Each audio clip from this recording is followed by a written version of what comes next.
Good afternoon, everybody. I want you to do something for me. I want you to close your eyes and for a moment think of a very intense emotion you've felt. It can be sadness, anger, happiness, even pleasure, fear. You lose all muscle control all of a sudden. You are completely conscious, but you can't move a single thing in your body. You can hear everything, but can't move. Sounds really terrifying, right? Well, that's what a lot of people live with, and I happen to be one of them. Hi, my name's Casey Robinson, and I have narcolepsy with cataplexy, and it is a neurological disorder that causes sudden and temporary muscle paralysis, and it is triggered by any strong emotion and emotional responses. According to the American Sleep Association, cataplexy is a symptom of narcolepsy type 1, not narcolepsy type 2.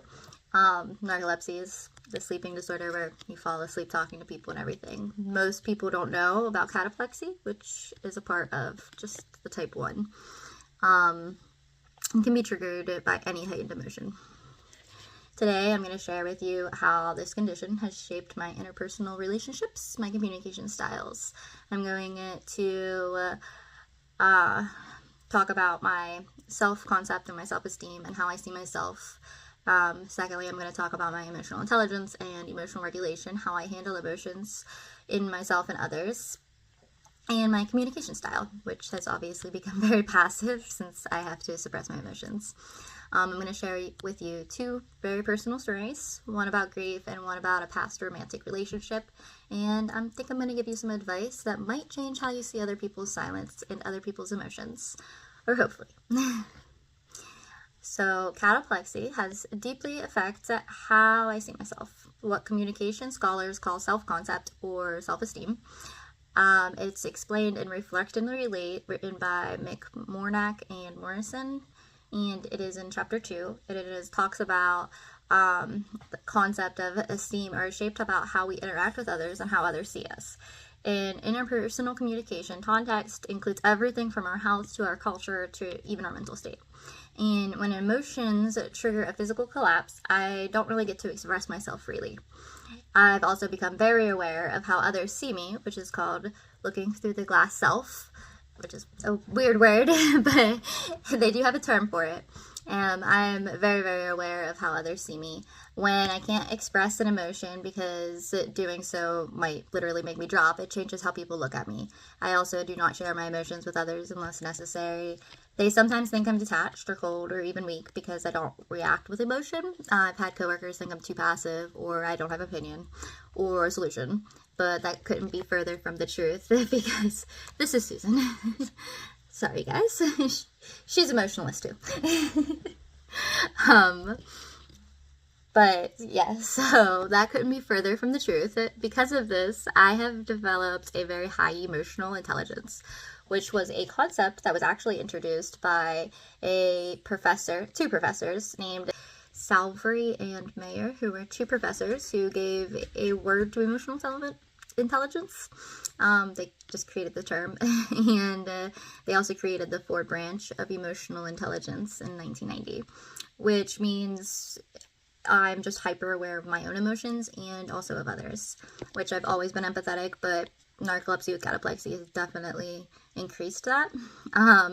I've trained myself to use techniques like reappraisal, which is just shifting the way you think so you respond differently emotion-wise, and I notice other people's emotional cues found in chapter 4 of Reflect and Relate. I've also learned how to suppress my reactions, not to be emotionally mature, but to kind of survive because I have to. I'm going to go into my story, and it's a little sad to give you a forewarning, but this has been one of the hardest experience I've ever experienced with cataplexy and narcolepsy, and I think this was one of the slaps in the face where, like, oh, okay, this could be very serious. One of the hardest things that's happened this year is one of my close friends lost her 8-month-old baby to pneumonia, and as a mother myself, like, it's unimaginable. It's something that it's just, there's no words for it. I'm sure all of you have a child that you love in your life, whether a niece, nephew, or a child of your own. It's heartbreaking, and nobody should lose their child. But just the thought of going to that funeral, like, I could feel the cataplexy, and I couldn't attend the funeral. I just couldn't do it. So I stayed away. I did reach out, like, by message, but I couldn't be there to comfort her. I physically couldn't handle that kind of emotion. And according to chapter 10 in Reflect and Relate, this is supportive communication, which I didn't really know there was a term for it either. And during these times of griefs, it is a key way to show empathy. By being there for somebody, I mean, that's pretty obvious. I'm one of the most empathetic people ever, and all I wanted to do was give this woman a hug. But there really wasn't, like, physically I couldn't. I failed to show my support, and my silence definitely caused a rift.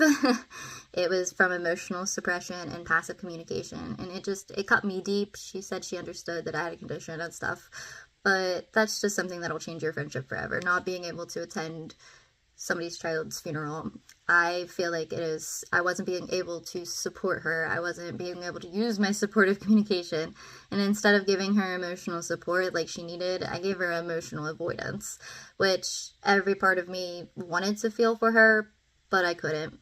Even, like, by myself, I had to put those feelings away. My next story I'm going to tell you is about a past romantic relationship. For whatever reason with him, I had a lot of cataplexy attacks with every emotion. In chapter 2 of Reflect and Relate, emotional disclosure is discussed as the foundation of intimacy. And not being able to express yourself or disclose how you're feeling when it could physically disable you really puts a damper on your relationship. Unfortunately, the relationship turned violent, and I couldn't fully fight back because I was in a dangerous situation where I had to choose if I was going to defend myself and became angry because I was angry and not calm myself down and have a cataplexy attack, or if I was just going to suppress my emotions like I have in the past, which I chose that was the safer option. In chapter 7 of our textbook, Reflect and Relate, I had to choose between de-escalation or avoidance when it came to his dark communication behavior, which is talked about, I believe, in chapter 8. I formed the need to suppress this intense emotion, which made it harder to advocate for myself. I'm actually going through the court system right now where I'm going to have to testify, and being able to stick up for yourself in that type of heightened emotion when it physically puts you down is very hard. But this class has helped me realize that suppression has kept me safe, but it also prevented my emotional disclosure, and it made true intimacy really impossible. Learning about emotional expression in communication climates and supportive versus defensive communication has really helped me begin learning that the silence I used to survive was also a cycle of emotional suppressive, passive communication, and emotional avoidance. Not because I don't care, but because I physically just can't afford to care.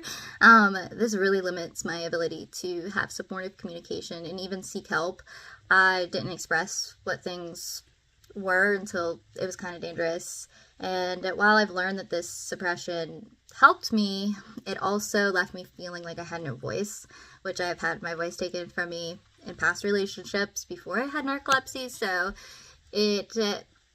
I'm trying to learn how to express my emotions in a way that's both safe and honest, because without expression, there really isn't an understanding, and you really don't have a voice. Living with cataplexy has shown me that silence doesn't mean empathy. Emotional suppression doesn't mean emotional absence. And people like me communicate differently, and that's perfectly and 100% okay. Sorry, Susie really wants in the video. Oh, God. So I know you're probably wondering how all of this mumble jumble has to do with you. But my advice is don't judge somebody's silence. They might be dealing with so much more than you can see. All of the information that I have reflected on teaches us that every person has a unique communication style. In Reflect and Relate, everybody's communication style is based on their emotional, relational, and even neurological context. For me, it would be like cataplexy, but this could be trauma, autism, simply introversion. And instead of trying to make them adapt to you, adapt to them. Don't expect them to adapt to you. That's true empathy, and that's true connection, and that's something that will change your life and your relationships forever. Even with somebody who has the same communication style as you, understanding where somebody's emotions are coming from and understanding why somebody is communicating in a certain way with their emotions, whether it's avoidance or if it is overexpressing any type of emotion, even the dark sides of communication. Like, there are usually cues, there are reasons, they're trying to understand all of that. It really gives you a whole nother world, and it really brings you closer in the end. It really brings in that connection between you and whoever you're communicating with. And if you're like me and you have to suppress your emotions to survive, you're still capable of deep, meaningful relationships. You just show them differently, and that's perfectly okay. And if you know somebody who shows empathy or emotions differently, it's okay. And maybe the world would be a much kinder place if everybody had to do what I do, where they pause before they react. I physically can't react with my emotions, so I have to reason right then and there.